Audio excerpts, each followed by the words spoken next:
Hello friend, grow with हल्का में आप सभी का बहुत बहुत स्वागत है। आज मैं फिर एक मुंशी प्रेमचंद्र जी की बेहतरीन रचना लेकर हाजिर हूँ। कफन पसंद आए तो एक लाइक जरूर कर दीजिएगा। तो चलिए शुरू करते हैं। झोपड़े के द्वार पर बाप और बेटा दोनों एक बुझे हुए अलाव के सामने चुपचाप बैठे हुए हैं और अंदर बेटे की जवान बीबी बुधिया प्रसव वेदना में पछाड़ खा रही थी। रह रहकर उसके मुंह से ऐसे दिल हिला देने वाली आवाज निकलती थी कि दोनों कलेजा थाम लेते थे। जाड़ों की रात थी। प्राकृतिक सन्नाटे में डूबी हुई सारा अंधकार में लय हो गया था। घीसू ने कहा, मालूम होता है बचेगी नहीं, सारा दिन दौड़ते दौड़ते हो गया। जा देख तो आ। माधव चिढ़कर बोला, मरना ही है तो जल्दी मर क्यों नहीं जाती? देखकर क्या करूं? तू बड़ा बेदर्द है बे। साल भर जिसके साथ सुख चैन से रहा उसी के साथ में इतनी बेवफाई। तो मुझसे तो उसका तड़पना और हाथ पांव पटकना देखा ही नहीं जाता है। चमारों का कुनबा था और सारे गांव में बदनाम। घीसू एक दिन काम करता तो 3 दिन आराम। माधव इतना कामचोर था कि आध घंटे काम करता तो घंटे भर चिलम पीता था। इसीलिए उन्हें कहीं मजदूरी नहीं मिलती थी। घर में मुट्ठी भर भी अनाज मौजूद हो तो उनके लिए काम करने की कसम थी।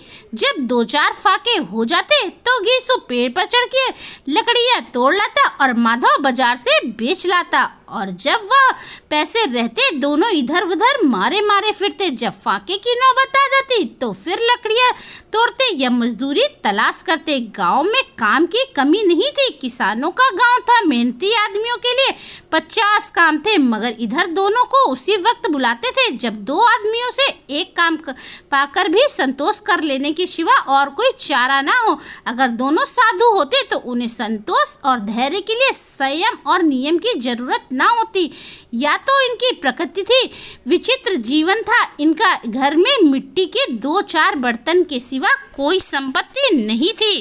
फटे चिथड़ों में वे अपनी नग्नता को ढके हुए जिए जाते थे।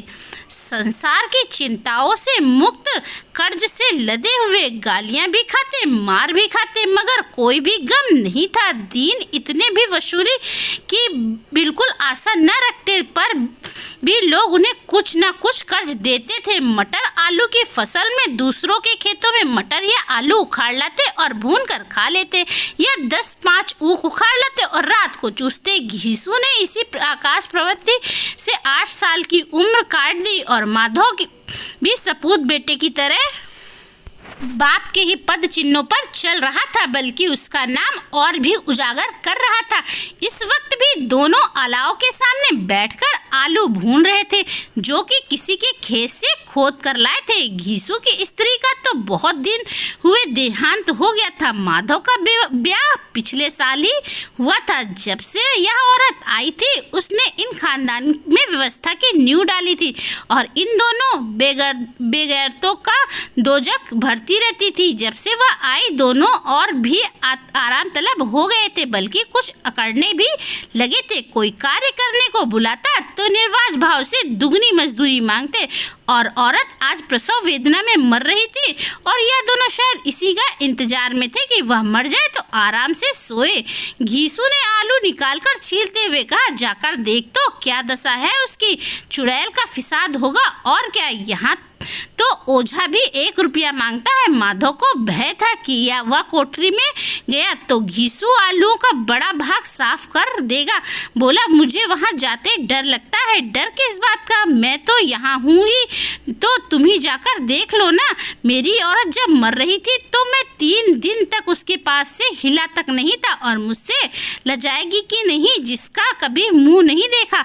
आज उसका उघड़ा हुआ बदन देखूं, उसे तन की सुध भी तो ना होगी। मुझे देख लेगी तो खुलकर हाथ पाँव भी ना पटक सकेगी। मैं सोचता हूँ कोई बाल बच्चा हुआ तो क्या होगा।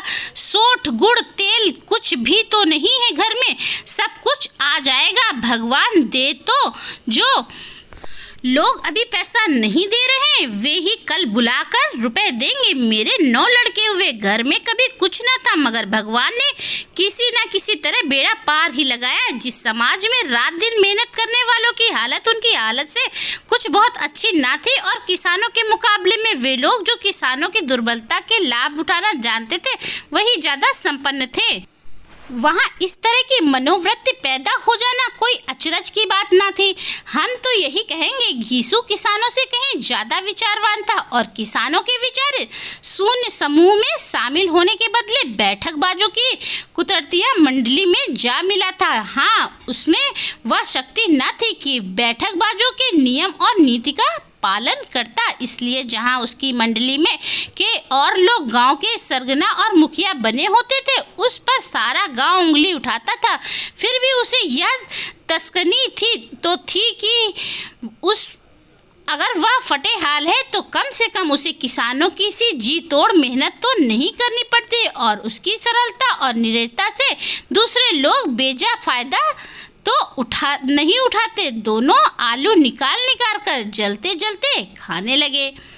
कल से कुछ नहीं खाया था, इतना सब्र न था कि उन्हें ठंडा हो जाने दें, मगर कई बार दोनों की ज़बानें जल गईं। छिल जाने पर आलू का बाहरी हिस्सा बहुत ज़्यादा गर्म मालूम ना होता है। दोस्तों, कहानी अच्छी लग रही हो तो चैनल को सब्सक्राइब जरूर कर लीजिएगा ताकि इसी तरह के अच्छे वीडियो में लाते रहूं। तो आगे बढ़ते, लेकिन दांतों के तले पड़ते ही अंदर का हिस्सा जबान, हलक और तालू को जला देता था और उस अंगारे में मुंह में रखने से ज़्यादा खैरियत इसी में थी कि वह अंदर पहुंच जाए। वहां से ठंडा करने के लिए काफ़ी सामान थे, इसीलिए दोनों जल्द जल्द निकल जाते। हालांकि इस कोशिश में उनकी आंखों से आंसू निकल आते थे। घीसू को उस वक्त ठाकुर की बारात याद आई जिसमें 20 साल पहले वह गया हुआ था। उस दावत में उसे जो तृप्ति मिली थी वह उसे जीवन में एक बार याद करने की बात थी और आज भी उसकी याद ताज़ा थी। बोला, वह भोज नहीं भूलता। तब से फिर उस तरह का खाना और भरपेट कभी नहीं मिला। लकड़ी वालों ने सबको भरपेट पूड़ियाँ खिलाई थी, सबको छोटे बड़े सबने पूड़ियाँ खाई और असली घी की चटनी, रायता, 3 तरह के सूखे साग, एक रसेदार तरकारी, दही, चटनी, रायता। अब क्या बताऊं कि उस भोज में क्या स्वाद मिला। कोई रोक टोक नहीं थी, जो चीज़ चाहो मांगो, जितना चाहो खाओ। लोगों ने ऐसे खाया कि किसी ने कभी कुछ खाया पिया ही ना हो, किसी से पानी भी ना पिया गया था, मगर परोसने वाले की पत्तल में गर्म गर्म गोल गोल सुवतियाँ कचौड़ियाँ डाल देते। मना करते हैं कि नहीं चाहिए पत्तल, पर हाथ रोक लेते थे, मगर वह है कि दिए जाते हैं। और जब सबने मुंह धो लिया तो पान इलायची भी मिली, मगर मुझे पान लेने की कहाँ सुध थी। खड़ा हुआ न जाता था, चटपट जाकर अपने कंबल पर लेट गया। ऐसा दिल दरियाव था वह। ठाकुर माधव ने इन पदार्थों का मन ही मन मजा लेते हुए कहा, अब हमें कोई ऐसा भोज नहीं खिलाता है। अब कोई क्या खिलाएगा, वह जमाना दूसरा था। अब तो सबको किफ़ायती सूझती है। शादी विवाह में मत खर्चा करो, क्रियाकर्म में मत खर्चा करो। पूछो गरीबों का माल बटोर कर कहाँ रखोगे। बटोरने में तो कभी कमी नहीं है, हाँ खर्च में किफ़ायत सूझती है। तुमने 20 पूड़ियाँ खाई होंगी, 20 से ज़्यादा खाई थी। मैं 50 खा जाता, 50 से कम मैंने ना खाई होंगी। अच्छा पट्टा था, तू तो मेरा आधा भी नहीं है। आलू खाकर दोनों ने पानी पिया और वहीं अलाव के सामने अपनी धोतियां ओढ़कर पांव पेट में डाले सो रहे थे, जैसे 2 बड़े बड़े अजगर गुड़ेलियां मारे पड़े हुए हों। और बुधिया अभी तक कराह रही थी। सवेरे माधव ने कोठरी में जाकर देखा तो उसकी स्त्री ठंडी हो गई थी। उसके मुंह पर मक्खियां भिनक रही थी, पथराई हुई आंखें ऊपर टांगे हुई थी, सारी देह धूल से लथपथ हो रही थी। उसके पेट में बच्चा मर गया था। माधव भागा हुआ घीसू के पास गया, फिर दोनों जोर जोर से हाय हाय करने लगे और छाती पीटने लगे। पड़ोस वालों ने जब यह रोना धोना सुना तो दौड़े हुए आए और पुरानी मर्यादा के अनुसार इन अभागों को समझाने लगे, मगर ज़्यादा रोटने पीटने का अवसर न था। कफन और लकड़ी की भी फिक्र करनी थी, पर घर में तो पैसा इस वक्त इस तरह गायब था कि जैसे चील के घोंसले से मांस। बाप बेटे रोते हुए गांव के जमींदार के पास गए। वह इन दोनों की सूरत से नफरत करते थे। कई बार इन्हें अपने हाथों से पीट चुके थे। चोरी करने के लिए, वादे पर काम पर ना आने के लिए। पूछा क्या है वे बिसुआ, रोता क्यों है? अब तो तू कहीं दिखाई भी नहीं देता। मालूम होता है कि इस गांव में रहना नहीं चाहता। घीसू ने जमीन पर सिर रखकर आंखों में आंसू भरते हुए कहा, सरकार बड़ी विपत्ति में हूँ। माधव की घरवाली रात में गुजर गई। रात भर तड़पती रही। सरकार, हम दोनों उसके सिरहाने बैठे रहे। दवा दारू जो कुछ हो सका सब कुछ किया। मुद्दा वह हमें दगा दे गई। अब कोई एक रोटी देने वाला भी न रहा। मालिक तबाह हो गए हैं। घर उजड़ गया है। आपका गुलाम हूँ। अब आपके सिवा कौन है? उसकी मिट्टी उठेगी आपके सिवा। किसके द्वार पर जाऊं? जमींदार साहब दयालु थे, मगर घीसू पर दया करना काले कंबल पर रंग चढ़ाना था। जी मैं तो आया, या कह दे चल दूर हो यहाँ से। यूँ तो बुलाने से कभी नहीं आता है।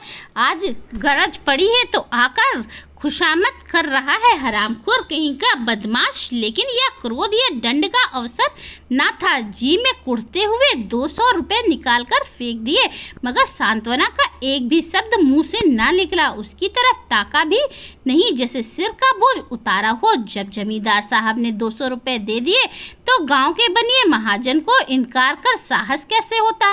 घीसू जमींदार के नाम पर ढिंडोरा भी पीटना खूब जानता था। किसी ने 2 आने नहीं दिए, किसी ने 4 आने। 1 घंटे में घीसू के 5 रुपये की अच्छी रकम जमा हो गई। कहीं से अनाज मिल गया, कहीं से लकड़ी मिल गई, और दोपहर को घीसू और माधव बाजार से कफन लाने चले गए। इधर लोग बांस काटने लगे। गांव की नरम दिल स्त्रियां आकर लाश को देखती और उसकी बेशकी पर 2 बूंद आंसू गिराकर चली जाती थी। कैसा बुरा रिवाज है कि जीते जी तन ढकने को चिथड़ा भी ना मिला। उसे मरने पर कफन चाहिए। कफन लाश के साथ जल ही तो जाता है और क्या रखा रहता है। यही 5 रुपए पहले मिलते तो कुछ दवा दारू कर लेते। दोनों एक दूसरे के मन की बात ताड़ रहे थे। बाजार में इधर उधर घूमते रहे। कभी इस बजाज की दुकान पर गए तो कभी उसकी दुकान पर। तरह तरह के कपड़े, रेशमी और सूती देखे, मगर कुछ जचा नहीं। यहाँ तक कि शाम हो गई जब दोनों ने जाने कैसी दैवी प्रेरणा से एक मधुशाला के सामने जा पहुंचे और जैसे किसी पूर्व निश्चित योजना से अंदर चले गए। वहां जहां जरा देर तक दोनों असमंजस में खड़े रहे। फिर घीसू ने गद्दी के सामने जाकर कहा, साहू जी 1 बोतल हमें भी देना। इससे कुछ चिखौना आया, तली हुई मछलियां आई और दोनों बरामदे में बैठकर शांतिपूर्वक पीने लगे। कई कुंजियां ताबड़तोड़ पीने के बाद दोनों सरूर में आ गए। घीसू बोला, कफन लगाने से क्या मिलता है? आखिर जल ही तो जाता है, कुछ बहू के साथ तो ना जाता। माधव आसमान की तरफ देखकर बोला, मानो देवताओं को अपनी निष्पापता का साक्षी बना रहा हो। दुनिया का दस्तूर है नहीं, लोग बामनों को हजारों रुपए क्यों दे देते हैं? कौन देखता है परलोक में मिलता है या नहीं? बड़े आदमियों के पास धन है, चाहे फूके। हमारे पास फूकने को क्या है? लेकिन लोगों को जवाब क्या दोगे? लोग पूछेंगे नहीं कफन कहाँ है? घीसू हंसा, अबे कह देंगे कि रुपए कमर से खिसक गए, बहुत दौड़ा पर मिले नहीं। लोगों को विश्वास तो ना आएगा, लेकिन फिर वही रुपए देंगे। माधव भी हंसा इस अपेक्षित सौभाग्य पर। बोला, बड़ी अच्छी थी बेचारी, मरी तो भी खूब खिला पुला कर अभी बोतल से ज़्यादा उड़ गई। घीसू ने 2 शेर पूड़ियाँ मंगाई, चटनी, अचार, कलेजियाँ। शराब खाने के सामने ही दुकान थी। माधव लपक कर 2 पत्तलों में सारा सामान ले आया। पूरा 1.5 रुपया और खर्च हो गया। सिर्फ थोड़े से पैसे बचे रहे। दोनों इस वक्त शान से बैठे हुए पूड़ियाँ खा रहे थे, जैसे जंगल में कोई शेर अपना शिकार उड़ा रहा हो। न जवाबदेही का खौफ था, न बदनामी की फिक्र थी। इन भावनाओं को उन्होंने बहुत पहले ही जीत लिया था। घीसू दार्शनिक भाव से बोला, हमारी आत्मा प्रसन्न हो रही है तो क्या उसे पुत्र ना होगा? माधव ने श्रद्धा से सिर झुकाकर तस्दीक की जरूरत से जरूर होगा। भगवान तुम अंतर्यामी हो, उसे बैकुंठ ले जाना। हम दोनों हृदय से आशीर्वाद दे रहे हैं। आज जो भोजन मिला वह कभी उम्र भर ना मिला था। एक क्षण के बाद माधव के मन में एक शंका जागी। बोला, क्यों दादा, हम लोग भी तो एक ना एक दिन वहाँ जाएंगे ही। घीसू ने इस भोले भाले सवाल का कुछ उत्तर ना दिया, पर परलोक की बातें सोचकर इस आनंद में बाधा ना डालना चाहता था। जो वहाँ पर हम लोगों से पूछे कि तुमको कफन क्यों नहीं दिया तो क्या कहेंगे? कहेंगे तुम्हारा सिर पूछेंगे तो जरूर। तू जानता है कि उसे कफन ना मिलेगा। तू मुझे ऐसा गधा समझता है? 8 साल क्या दुनिया में घास खोदता रहा हूँ, उसको कफन मिलेगा और इससे बहुत अच्छा मिलेगा। माधव को विश्वास ना आया। बोला, कौन देगा? रुपए तो तुमने चट कर दिए, वह तो मुझसे पूछेगी। उसकी मांग में सिंदूर तो मैंने ही डाला है। घीसू गर्म होकर बोला, मैं कहता हूँ उसे कफन मिलेगा, तू मानता क्यों नहीं? कौन देगा? बताते क्यों नहीं? वही लोग देंगे जिन्होंने इस बार दिया था। हाँ, अब की रुपए हमारे हाथ ना आएंगे। ज्यों ज्यों अंधेरा बढ़ता था और सितारों की चमक तेज होती थी, मधुशाला की रौनक भी बढ़ती जाती थी। कोई गाता था, कोई डींग मारता था, कोई अपने संगी के साथ लिपटता जाता था, कोई अपने दोस्त के मुंह से कुल्हड़ लगा देता था। वहाँ के वातावरण में जो सुरूर था, हवा में नशा, कितना तो यहाँ आकर एक चुल्लू में मस्त हो जाते। शराब से ज़्यादा वहाँ की हवा उन दोनों को भा रही थी। जीवन की बाधाएं खींच लेती हैं और कुछ देर के लिए वे भूल जाते थे कि वे जीते हैं या मरते हैं, या ना जीते ना मरते। और ये दोनों बाप बेटे आज भी मजे ले लेकर चुस्कियाँ ले रहे थे। सबकी निगाहें इनकी ओर जमी हुई थी। दोनों कितने भाग्य से बली हैं। पूरी बोतल बीच में है। भरपेट खाना खाकर माधव ने बची हुई पूरियाँ उठाकर भिखारी को दे दी, जो खड़ा इनकी ओर भूखी आंखों से देख रहा था और दाने के गौरव, आनंद और उल्लास का उसने अपने जीवन में पहली बार अनुभव किया। घीसू ने कहा, ले जा, खूब खा और आशीर्वाद दे। जिसकी कमाई है वह तो मर गई है, पर तेरा आशीर्वाद उसे जरूर पहुंचाएगा। रोए रोए से आशीर्वाद दे, बड़ी गाढ़ी कमाई के पैसे हैं। माधव ने फिर आसमान की तरफ देखा और कहा, वहाँ बैकुंठ में जाएगी दादा, वह बैकुंठ की रानी बनेगी। घीसू खड़ा हो गया और जैसे उल्लास की लहरों में तैरता हुआ बोला, हाँ बेटा, बैकुंठ में जाएगी। किसी को सताया नहीं है, किसी को दबाया नहीं है। मरते मरते हमारी जिंदगी को सबसे बड़ी लालसा पूरी कर गई है। वह ना बैकुंठ में जाएगी तो क्या ये मोटे मोटे लोग जाएंगे जो गरीबों को दोनों हाथों से लूटते हैं और अपने पाप को धोने के लिए गंगा में नहाते हैं और मंदिरों में जल चढ़ाते हैं। श्रद्धालुता का यह रंग तुरंत ही बदल गया। आस्थिरता के नशे में खसियत है। दुख और निराशा का दौर हुआ। माधव बोला, मगर दादा, बेचारी ने जिंदगी में बड़ा दुख भोगा है, कितना दुख झेल कर मरी है। वह आंखों पर हाथ रखकर जोर जोर से चीख मार के रोने लगा।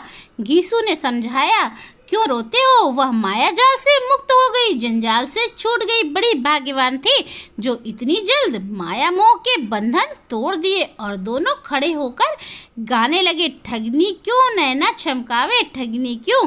फिर दोनों नाचने लगे, उछले भी, कूदे भी, गिरे भी, मटके भी, भाव भी बनाए, अभिनय भी किए और आखिरी नशे में बदमस्त होकर वहीं गिर पड़े।